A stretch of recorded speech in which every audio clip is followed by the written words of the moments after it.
Hi, how are you doing? My name is Rohit and I'll be breaking down the 58th match of this year's IPL which saw the Punjab Kings taking on the Royal Challengers Bengaluru in Dharamshala, and this was the first of many to come elimination matches. For both these teams, it was winner go home. Winner keeps their slim playoff hopes alive, losers done for the season. RCB was the winner this time. They win by 60 runs, getting a huge net run rate boost and keeping their tournament hopes alive. And for Punjab, unfortunately, their season ends. There is just too many teams already at 12 or more points, and there are too many teams that have the possibility to go to 13 or more points because there are too many overlapping matches.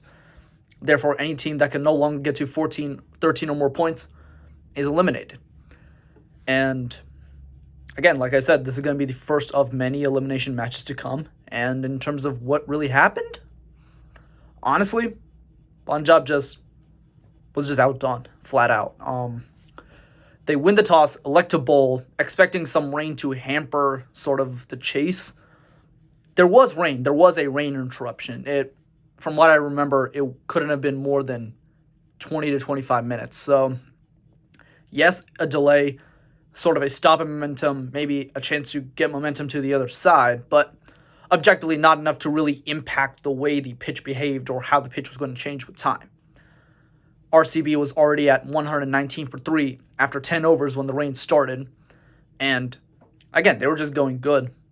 And they just kept that up. They were at 12s when the rain hit. They finished at 12. They finished 241 for 7 off of the back of Virat Kohli's 92 from 47.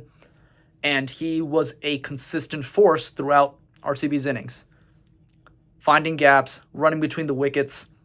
And he basically did exactly what I expected him to do earlier on this season, which was take opportunities where there were, rotate strikes when others were going good. Rajat Patidar was absolutely spectacular today, 55 from just 23. And Cameron Green finally came good with the bat, which is what RCB was expecting of them earlier. And of just expecting of Cameron Green earlier, just he just couldn't come good with the bat until now. And it's good that he's coming good with the bat now, because if a few results go their way, RCB still has a shot to make the playoffs. And once you're in, anything can happen. So this is boding well for RCB. But when you look at the rest of it, what Punjab did strangely was dropping Kagiso Rabada on a relatively seaming pitch, instead opting to bolster the batting by bringing in Liam Livingston. And in place of Rabada as a seam bowler, they brought in a debutant, Vidwat Kavirappa. And this man could not catch a break today. Yes, he did take 2 wickets in the power play, but this man could have had more. Virat Kohli was dropped on 0 and 10 off of Kavirappa's bowling. Rajat Patidar was dropped on 0. He could have been out for a first ball duck. And all 3 of those moments, fielding mishaps for Punjab. And those fielding mishaps costed Punjab upwards of 140 runs in total. And maybe RCB could have completely folded and they would be the ones eliminated instead, because we don't know how the momentum would have changed had RCB been 3 down, 4 down just in the power play with Virat Kohli and Faf du Plessis already back in the dugout. Because again, with RCB, it's always been sort of their top order and then the occasional performance from someone like Rajat Patidar or Dinesh Karthik in the back end. It's kind of just been the Virat Kohli, Faf du Plessis show, and then recently Will Jacks has come in and been a revelation for RCB at that number 3 spot. But again, momentum shifts, poor fielding, and Punjab just couldn't catch a break in the field until it didn't matter. Because by the end of the innings, yes, they were taking catches, but at the same time, the damage was already done. Virat Kohli got into the 90s. Rajat Patidar was striking at almost 250. Cameron Green came good with the bat. So again, these fielding errors definitely did hurt, but by the time they made up for it, it was just too little too late. The damage was already done, and you're staring down 241. Now you're thinking, well, Punjab has chased this down before. They chased down 260 against KKR in Kolkata, but no, that was a generational performance. You are not going to see that again. I don't think we will ever see something like that again. That was insane. And you're expecting that to happen again. That was just never going to happen. Yes, we've seen crazy scores chased down. We saw LSG chase down 210 in Chepauk. That was never done before. You saw RR chase down 224 against KKR. That was, at the time, tying the record chase that was set by RR 4 years ago.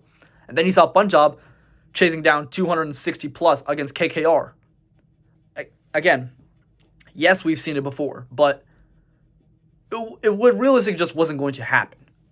And the funny thing is, the reason why it wasn't going to happen, Punjab just kept losing wickets. They could not stop losing wickets. They lose Prabhsimran Singh in the first over. Johnny Bairstow starts to kick on. He holds out to Faf du Plessis.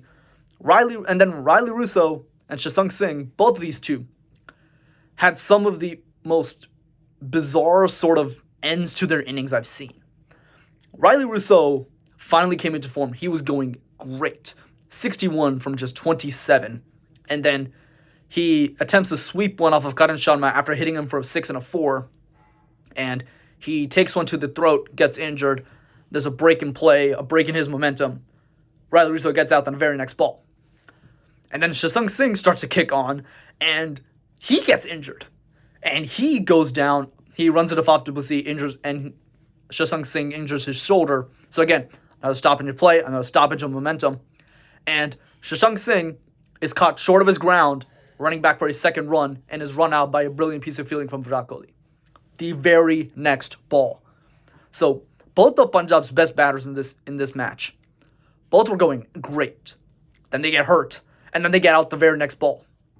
That is just bizarre. If you showed that sort of, if you put that into a movie script or something and you showed it to a director, the director would just tear it up in front of your face saying, there's no way this is realistic. This was, I don't even know how to explain it. That was just absurd. But after that, nobody else really could get going. Jitesh Sharma struggled. Liam Livingston struggled. Sam Curran tried to hold the innings together, but by the time the run rate crept up, he had to go for it. He couldn't go for it. He got out. Ashutosh Sharma was out for cheap. And throughout this entire match, if it wasn't for Shashank Singh and Riley Russo, perhaps Punjab is bowled out for even less. Because while those two were going, Punjab was keeping up with the asking rate. They were around 12 runs and over.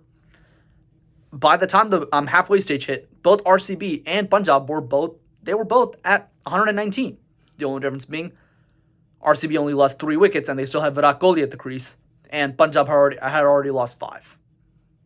That's ultimately the difference. Punjab just ran out of hitters. They ran out of people to just come out and swing. And it just comes down to really a poor start with the bat. Bairstow struggled a little early on. He started to kick on, but once he got out, that top order was mainly just relying on Riley Russo and Shashank Singh. And that's the risk you run when you're really relying on a few players. And yes, Shashank Singh has been an absolute revelation for Punjab, but when you're mainly relying on 1 or 2 players, and somehow both those players fail, and your entire batting lineup collapses, that is just a fundamental team-building error. That is just a fundamental error of just over-relying on just 2-3 players. Ultimately, it just comes down to Punjab just did not have enough team efforts this season. And whatever team efforts they had were few and far between. Too inconsistent, too overly dependent on individual brilliance at times, and mainly too overly dependent on just the individual brilliance of a few players.